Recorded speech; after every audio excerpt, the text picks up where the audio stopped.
Hi everybody.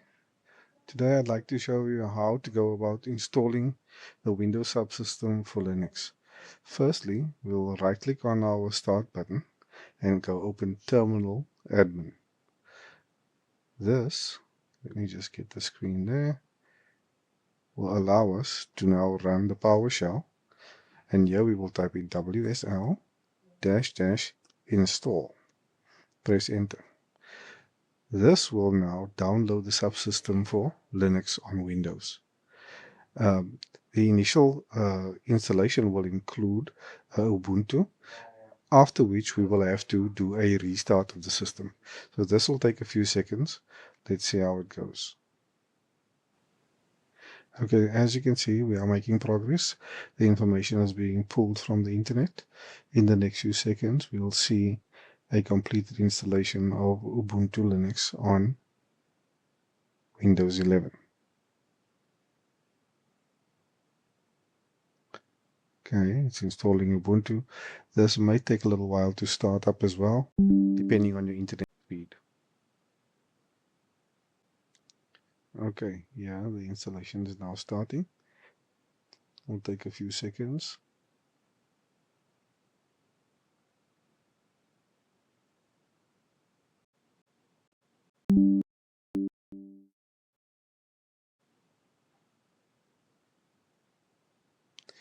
This could be due to the internet speed.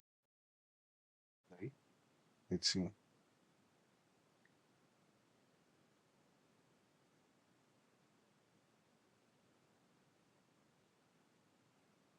Okay, so once the restarting the computer occurred, what will happen is that the PowerShell will open and it will continue to install Ubuntu Linux.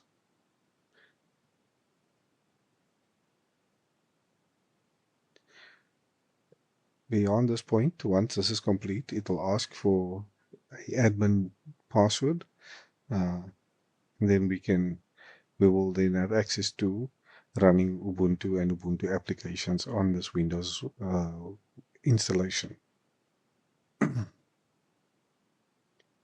Okay.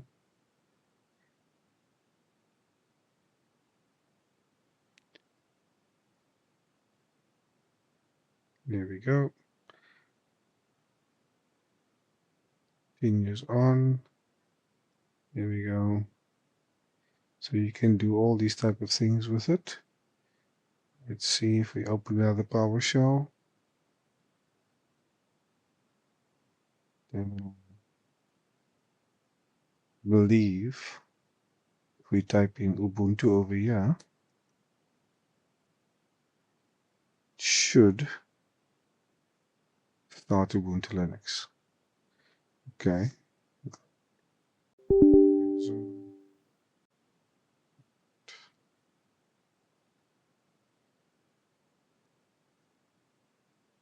Okay, there we are. We now have a Ubuntu Linux installation running in Windows PowerShell.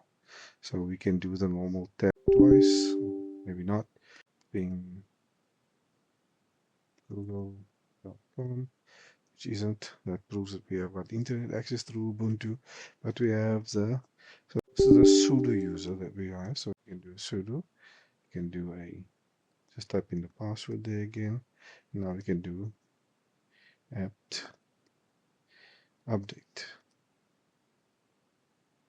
We can do an apt upgrade. Once we're done with that,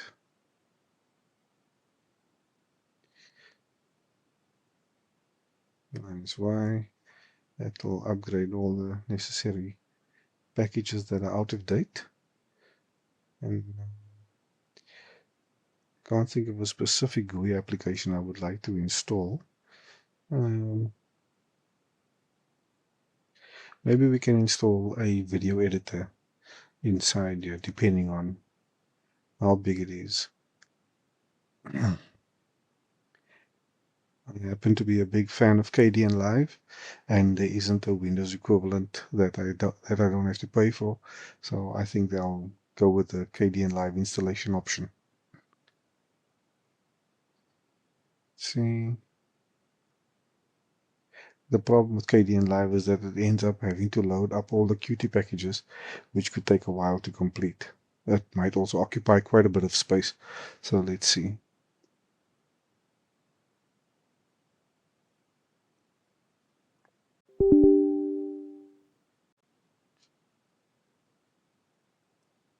So,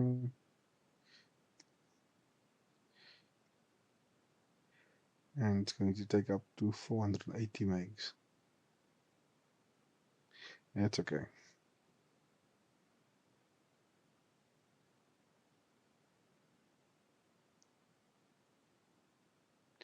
So by the end of this process, we will run our first application, a GUI application for Linux inside a Windows environment.